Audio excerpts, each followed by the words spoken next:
고도로 발달된 문명 아래 행복을 추구하는 사람들. 이러한 모습이 있기까지 과거 한국의 역사에는 수많은 역경과 어려움이 살아 숨쉬고 있다.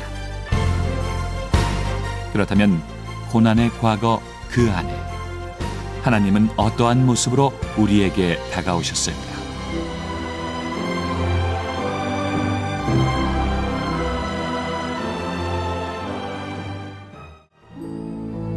19세기 후반 미국과 유럽 곳곳에서 하나님을 향한 뜨거운 움직임이 시작된다. 하나님은 급기야 이들에게 선교의 중요성을 알게 하시고 이들 중 몇몇은 동방의 작은 나라 조선을 마음에 품게 된다. 1832년 우리 땅을 처음 밟은 독일인 선교사 귀틀라프. 하지만 외국인에게 굳게 닫힌 조선의 문을 열기엔 많은 어려움이 있었다. 1885년 4월 5일 드디어 공식적으로 선교의 첫발을 내디딘 두 선교사가 제물포항에 도착한다. 미국 출신의 아펜젤로와 언더우드. 그러나 선교사의 유입이 곧 종교의 자유를 의미하는 것은 아니었다.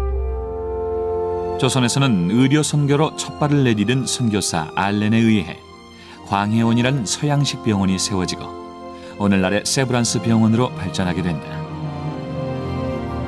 당시 병원들은 소외되어 온 민중에게 복음을 전하는 빠르고 확실한 수단이 된다. 무료로 베풀어지는 진료, 그것이 그들이 느낄 수 있는 가장 큰 하나님의 사랑이었던 것이다. 학교를 통한 교육 선교에도 박차를 가했다. 선교사들이 세우는 학교는 사람들에게 인기가 높았다. 이는 서구 문물에 대한 사람들의 관심과 계급과 신분의 고하를 따지지 않는 기독교의 사상에 기인한 것이다. 하지만 학교 설립의 가장 큰 목표는 조선을 복음화시키는 것이었다. 학교를 통해 하나님을 아는 지식인으로 자라나게 하는 것. 그것이 바로 선교사들의 열망이었다. 선교사들의 의료와 교육 선교 사업은 그동안 봉건적인 질서와 신분 사상 체계에 익숙한 사람들을 새로운 계몽의식과 신앙에 눈뜨게 했다. 그러나 힘겹게 뿌려진 복음의 씨앗이 이제 막 새싹을 틔우려 할 때쯤 청일전쟁과 러일전쟁에서 승리한 일본은 호시탐탐 조선을 넘보고 있었다. 1905년 11월 8일 조선의 매국 오적과 이토 히로부미는 을사보호조약을 맺는다. 이것은 조선의 실제적인 국권 상실을 의미하는 것이었다. 이때부터 본격적으로 기독인들의 항일운동이 시작된다. 하나님을 향한 사랑과 신앙적 양심은 망설일 필요도 없이 옳지 못함에 대한 거룩한 분노로 표출된다. 그들은 때로는 거칠게, 때로는 냉철하게 조선의 자주독립과 일본 강제 침탈의 부당성을 외치고 또 외친다. 민족의 이러한 절규에도 불구하고 1910년 8월 22일 이완용은 데라우찌가 내민 한일합방 조약서에 서명함으로써 나라를 내어주고 만다.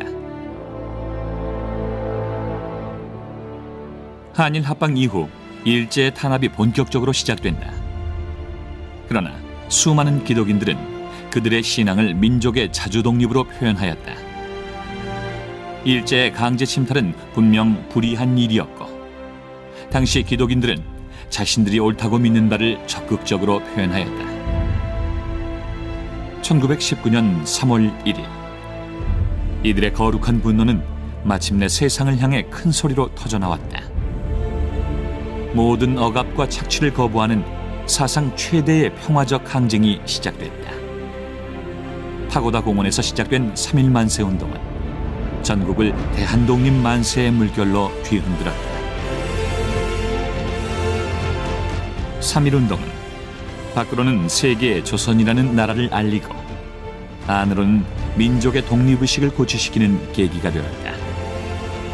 그러나 3.1 운동에 대한 일제의 탄압으로 많은 사람들이 씻을 수 없는 상처를 안게 된다.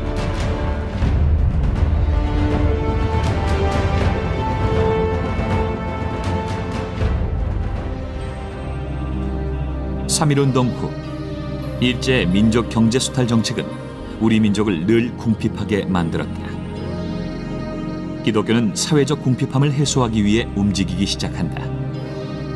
제일 먼저 눈을 돌린 것은 농촌과 아이들이었고, 무엇보다 중요한 것은 농민들로 하여금 하나님과 이웃 속에서 올바른 관계를 맺으며 살게 하는 것이었다. 1945년 8월 15일, 36년간 일제로부터의 고난을 물리치고 이 민족은 광복을 맞이한다. 대한독립 만세, 얼마나 기다렸던 순간이던가. 그러나 광복의 기쁨도 잠시, 서구 열강의 냉전의 틈바구니에서 이 작은 나라는 또다시 흔들리기 시작한다. 김구 선생을 비롯한 많은 민족 지도자들의 처절한 노력에도 불구하고 결국 한 민족이 반으로 갈리는 비극이 일어난다.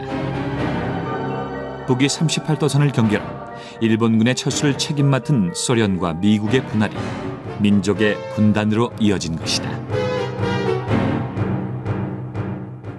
그러던 1950년 6월 25일 일요일, 새벽 미명에 땅을 울리는 탱크 소리가 들려온다. 전쟁이 시작된 것이다. 다른 나라의 침략이 아닌 피를 나는 우리 민족 간의 싸움, 민족 최대의 비극이 시작된 것이다. 국토는 무너져버린 공사장처럼 황폐해졌고, 기도를 드리던 우리의 교회들도 잿더미 속에 묻혀버렸다. 밀고 밀리던 지리한 전쟁은 3년 만에 끝이 났다. 승자도 패자도 없이 이 민족은 완전하게 두 동강이 났다. 희망이란 단어는 사라진 듯한 땅. 하지만 전쟁의 겨울 땅속에 묻혀있던 미랄들이 싹을 키우기 시작했다. 천막에서 복음이 일어났다. 예수님의 말씀을 듣고자 사람들이 천막으로 몰려들기 시작했다. 교회는 없어졌지만 하나님의 말씀은 살아있었다. 이후 이 나라에는 하나님을 믿는 사람들의 수가 기하급수적으로 늘어나기 시작했다. 황폐한 산에서, 들에서, 초라한 교회에서 기도하는 소리가 높아졌다.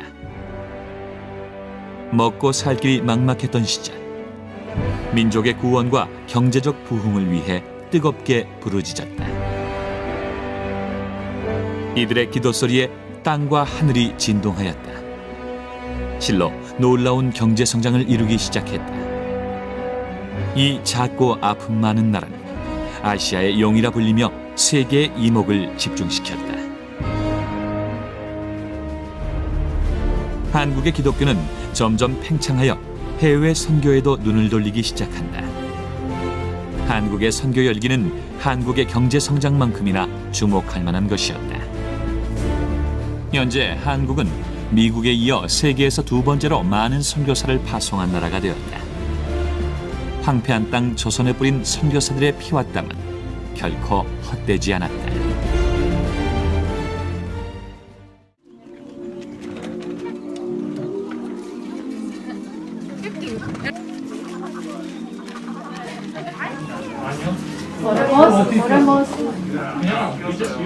Dios en el nombre de Jesús. Amén. Amén. Usted se ha convertido en un hijo de Dios.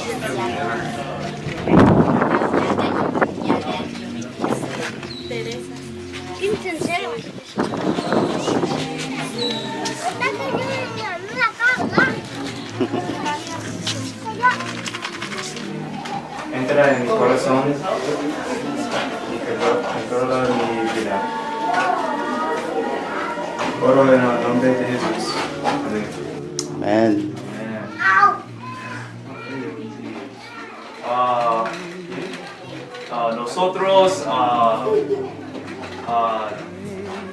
Nosotros tenemos un regalo gratis, la Biblia, de familia.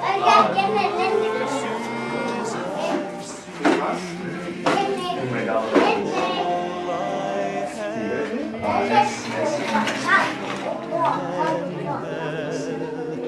Personalmente creo en Jesucristo. We will still think about you.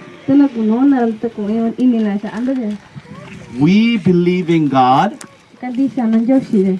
and we will ask God to bless you. But before we go,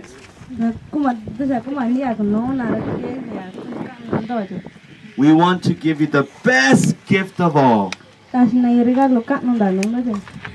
Not money, not food,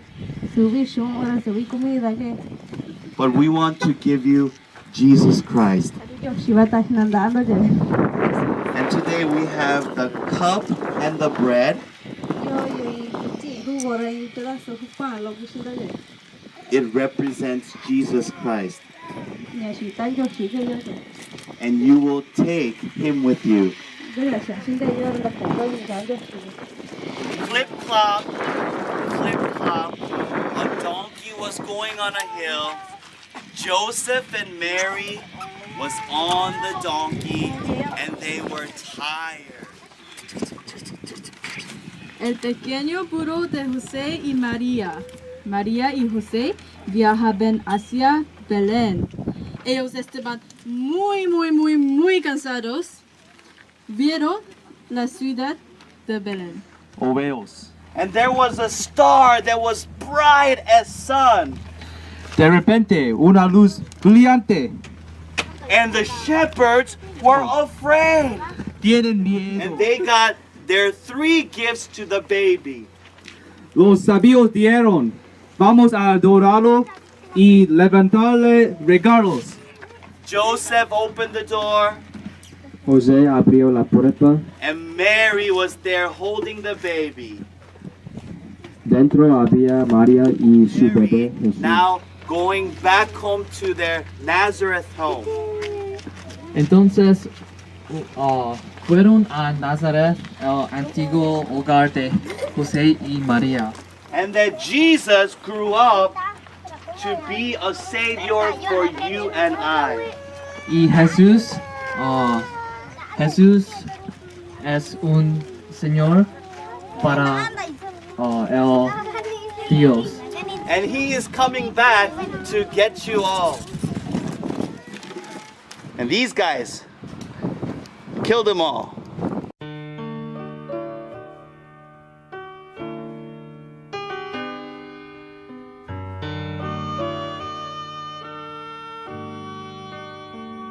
Wow, mucho bonita. Wow, bonita. I can see in their eyes empty people filled with care, headed who knows where. On they go through private pain, living fear to fear. Laughter hides their silent cries. Only Jesus hears.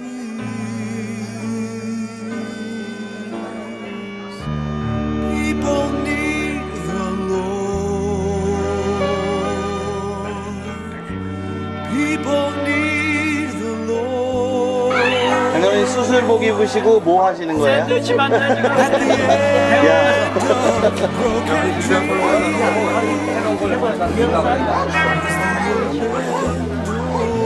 사모님 오늘 메뉴가 뭐예요?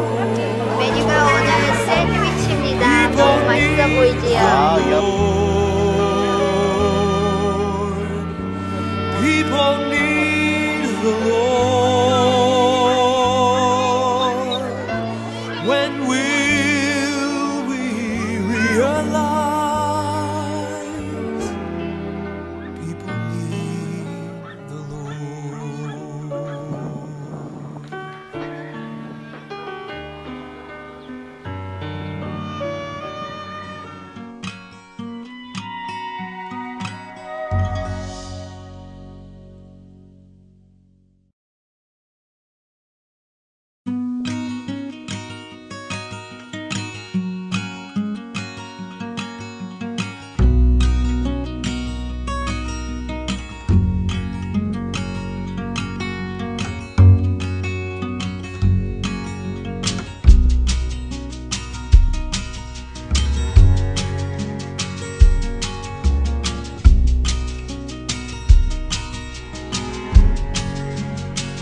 우리나라 최초의 감리교 선교사 아펜젤러 선교사의 모교.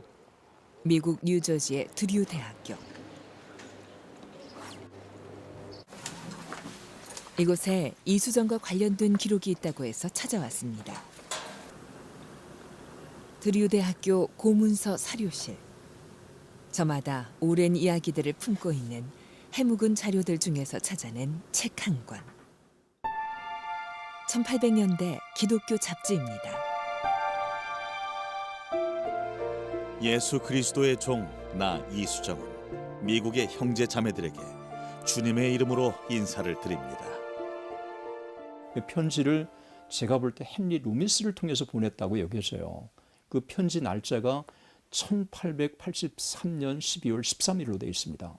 그러니까 1884년 2월 달에 바이블 소사이티 레코드에 실리게 되고, 근데 그 편지 내용을 보면요, 굉장히 당당해요. 어떻게 세례받은 지 1년도 되지 않은 사람이 나 예수 그리스도의 종 이수정은 이렇게 바울 서신에 나오는 인사말처럼 도전적으로 아주 확신에 차서 이 호소의 편지를 써요. 일본에 간 지 채 2년도 안 된 시기에 이수정은 미국의 그리스도인들에게 무엇을 호소하고 싶었던 걸까? 그런데 이 편지에 민감하게 반응한 한 신학생이 있었습니다. 뉴 브룬스위크 신학교에 있는 한 학생으로부터 1884년 2월 일본에 거주하고 있는 회심한 한국인 귀족 이수정의 호소에 응답해서 이수정의 편지를 읽고 마음이 움직인 한 학생이 조선 선교를 자원하고 나섰는데요. 총신대 박용규 교수는 그 학생이 바로 언더우드 선교사라고 설명합니다. 그러니까 여기에 뉴 브룬스윅 신학교에 다니는 어스트전트라고 하는 것이 바로 언더우드를 지칭한다고 하는 것은 그가 남긴 편지와 기록들을 볼 때 거의 확실합니다. 우리는 좀 더 정확한 자료와 증거를 찾아보기로 했습니다. 필라델피아에 있는 미국 장로교 역사관.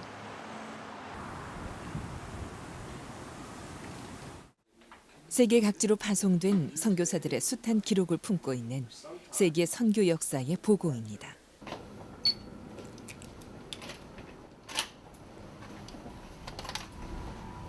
(100년을) 훌쩍 넘긴 오래된 자료들로 가득한 고문서 사료실. 각 상자마다 한 선교사씩 모든 서신과 자료가 보관돼 있습니다. Okay, here's the Underwood box right here.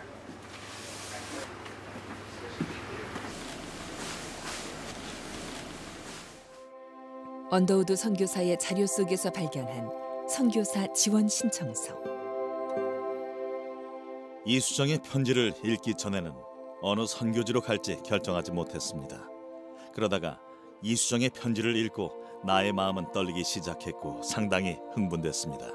하나님께서 나를 조선에 보내시려고 내게 말씀하시는 건 아닌가 하는 생각이 들었습니다. That by the end of January 1884, he is quite sure that he wants to go to Korea, that he is called to Korea. So the sequence of events whereby he would have read probably in early January the letter from Riju Tae, and by the end of January we have our first evidence that he's sure he wants to go to Korea. Sure, I mean that clearly suggests that the letter has some effect on him, and he says it does. 언더우드 선교사의 마음을 변방의 은둔국 조선으로 돌려놓았던 이수정의 편지. 그는 미국 그리스도인들에게 이렇게 호소했습니다. 우리의 조국에서 수많은 백성들이 아직 참 하나님의 길을 모르고 있으며 이방인으로 살고 있습니다. 귀국은 기독교 국가로 우리에게 잘 알려져 있습니다. 그러나 만일 여러분이 우리에게 복음을 전하지 않는다면 나는 다른 민족들이 선교사들을 보낼 것이라고 우려하는 바입니다. 비록 나는 별로 영향력이 없는 사람이지만 여러분들이 보내는 선교사들을 돕기 위해 최대한 노력하겠습니다. 이거는 바울이 꿈속에서 만난, 드로아에서 꿈속에서 만난 마게도니아 사람의 호소와 똑같은 거예요. 건너오십시오. 우리에게 복음을 전해 주십시오. 이미 일본 선교 시작된 지 한 30년이 된 때거든요. 이분들이 일본을 어떻게 지금 바꿔나가고 있는지를 본 거예요. 학교하고 병원 세웠죠. 기술 교육을 시키죠. 사람들의 의식을 깨우치죠. 물론 그 밑바탕에는 이제 예수 그리스도의 복음이 있고요. 그날했을 때 미국 선교사들이 일본에 와서 하는 것과 똑같은 일을 조선에 와서도 할 수 있으리라고 생각한 거예요. 이수정의 호소 편지로 미국 교계에 조선 선교에 대한 관심이 집중되던 중 제1선교사인 맥클레이 선교사가 고종 황제를 만나 외국인 선교사의 입국을 허락받게 됩니다. 그리고 또 하나 중요한 것은 이수정과 깊은 관계를 맺었던 감리교 선교사의 한 사람인 맥클레이가 1884년에 서울에 가서 고종을 만나고 선교 방법론을 우선 조정하거든요. 그게 뭐냐 하면 우리는 기독교를 전파하지 않겠다. 우선 여기에 와서 학교와 병원을 세워서 활동을 하겠다. 그러한 선교 방법론마저도 이수정과 제1선교사들 사이에서 검토되고 기획된 하나의 프로그램이다. 이렇게 볼 수 있습니다.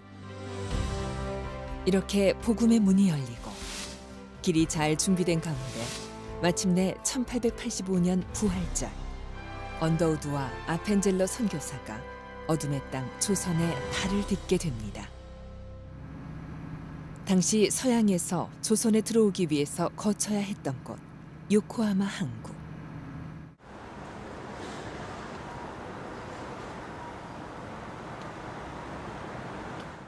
항구 가까운 곳에는 일본 최초의 개신교회 카이간 교회가 있습니다. 카이간은 해안이라는 뜻인데요.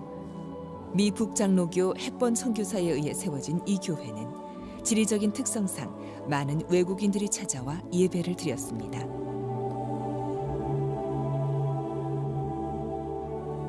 イス人のやったことをもう一度横浜との関係で見た場合ですね、横浜にたびたび来てたと思います。それはアメリカバイブルソサエティっていうのがこの42番の海岸教会の前にあったわけですけども、ルーミスさんによく会ってどういうふうに翻訳したらいいか、どこで出版したらいいかといろんな話が出てくると思うんですね。 이수정은 성경 번역 작업을 하는 동안 요코하마에 있는 루미스 선교사를 종종 방문했는데요. 그러던 중 이곳에서 아주 특별한 만남이 이루어집니다.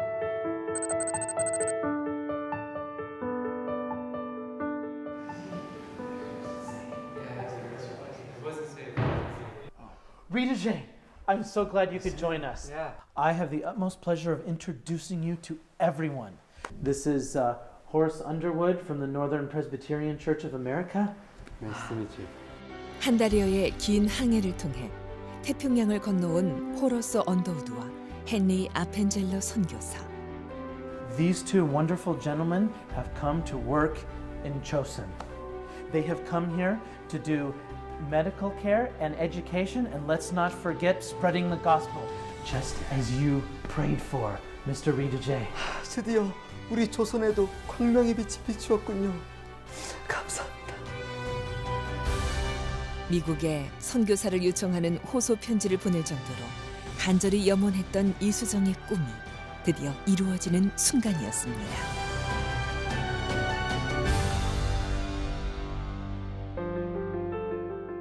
두 선교사들은 조선으로 입국하기 전 요코하마에서 2달 동안 머물며 이수정으로부터 조선어와 조선의 문화에 대해 배웠습니다. 자, 다음은 인사말입니다. 안녕히 주무셨습니까? 안녕히 주무셨습니까? 안녕히 주무셨습니까? 주무셨습니까? 주무셨습니까? 언더우드 선교사가 요코하마에서 이수정을 만나고 그리고 한국어를 또 배우게 되고 또 한국의 문화나 예술이나 그다음에 정치의 상황이 어떤지를 이수정만큼 정확히 꿰뚫고 있는 사람이 없었잖아요. 고종이나 이 왕실에 대해서 정확히 알고 있고 이 모든 것들의 정보를 일본에 있는 동안에 언더우드와 아펜젤러 이 선교사들에게 제공해 주었다고 보는 거죠. 언더우드 선교사님 같은 분이 결신을 해서 조선으로 오고 오는 과정에서 또 일본에서 이수정에게 이렇게 조선에 관해서 배우고 들어왔다고 하는 것, 이런 것이 굉장히 우리는 주체적으로 우리가 예수를 받아들이고 또 그 기독교를 끌어가려고 노력했다고 하는 좋은 증거라고 생각합니다.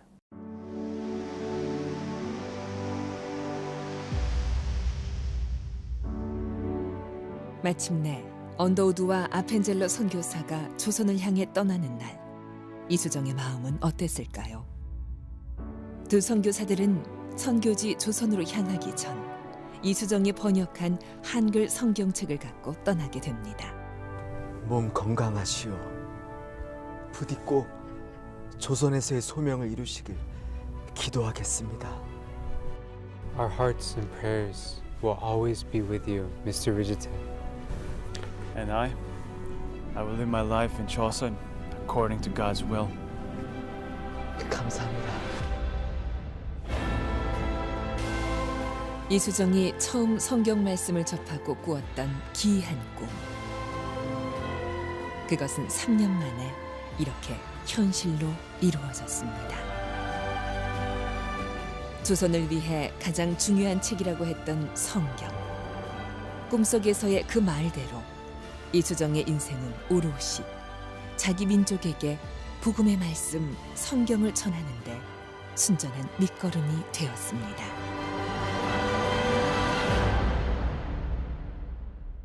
첫 선교사가 한국으로 오게 하는 견인차 역할을 한 것도 대단한 일인데, 그들에게 직접 현지를 오리엔테이션하게 사전 지식을 충분히 가르쳐주고, 그리고 그들 손에 그 나라 말로 번역된 성경을 쥐어서 이거를 드리고 선교지로 떠나시오 했던 이수정의 역할이라는 것은 그야말로 언더우드와 아펜젤러라는 첫 선교사의 매니저 역할까지 하지 않았냐, 그들의 바탕자리 역할을 하지 않았냐, 이렇게 볼 때 이것은 뭐 세계 선교 역사상 거의 유일무이한 그러한 사건으로도 우리가 볼 수 있습니다. 선교사님들이 우리나라에 들어왔을 때 이분들이 이구동성으로 하는 말이, 사실 처음에는 한국은 그분들에게는 관심 밖이었어요. 그런데 그렇게 그 나라 말로 성경이 번역이 되고 또 개종자들이 생기고, 그리고 선교사를 보내달라고 요청을 하고, 또 막상 들어와 보니까 이미 세례를 받기로 준비된 사람이 있고, 우리는 씨를 뿌리러 간 줄 알았는데 이미 씨는 뿌려져 있더라. 그 대표적인 게 이제 이수정 선생이죠. 그렇게 해서 선교사님들이 자신의 의지로, 자기의 결단으로 선교지를 가는 게 아니라 요청에 의해서 이미 하나님께서 다 준비해 놓으시고, 그리고 선교사를 불러들이는 이런 형태의 선교가 한국에서 이루어졌다는 거죠.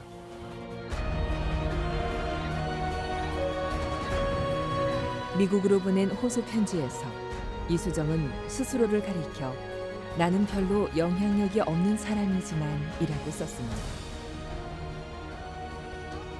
하지만 그는 결국 한국 선교 역사에 가장 위대한 영향을 끼친 인물로 남았습니다. 한국에 공식적으로 언더우드와 아펜젤러 그리고 다른 젊은 수많은 선교사들이 한국에 파송해 줄 수 있도록 한국 선교의 장을 여는데 결정적인 역할을 했던 주역이라고 생각합니다. 한국 선교의 선구자라고 하는 표현이 가장 적합할 거라고 여기십니다. 그가 일본에서 한 그 업적이 한 4년이거든요. 근데 그 4년이 짧은 업적이지만 정말 짧고 굵고 찬란한 업적을 남기는데 선교 역사에 초석을 놓은 분이다. 이수정은 한국 기독교의 요람, 한국 기독교 출발의 견인차, 한국 기독교를 탄생시킨 프로듀서였다. 그가 했던 하나하나의 실천들이 그대로 한국 기독교의 출발과 다 연관되어 있기 때문에 이수정은 한국 기독교의 출발점이다. 하나님의 사람이에요. 하나님의 계획수. 본인은 몰라요. 의식하지도 못했어요. 예상하지도 못했어요. 그러나 그분의 계절과 성경 번역과 전도 활동과 선교 편지를 내는 이 모든 과정이 본인의 의지, 본인의 생각, 본인의 판단이라기보다 그가 일본에 건너가기 전부터 이미 준비해 놓으신 조선민족을 구원하시겠다고 하는 하나님의 계획 속에서 움직여진 어떻게 보면 바둑돌 같은 존재죠. 그래서 하나님의 일을 한 사람이죠.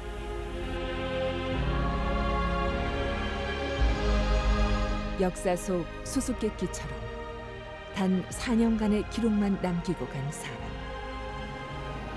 하지만 하나님의 섭리 속에 정확하게 쓰임받은 인생. 이수정의 짧은 생애는 말해줍니다. 그의 삶 자체가 130년 전부터 한반도를 향해 계획된 하나님의 사랑의 역사, 그 거대한 물결의 작은 시작점이었다.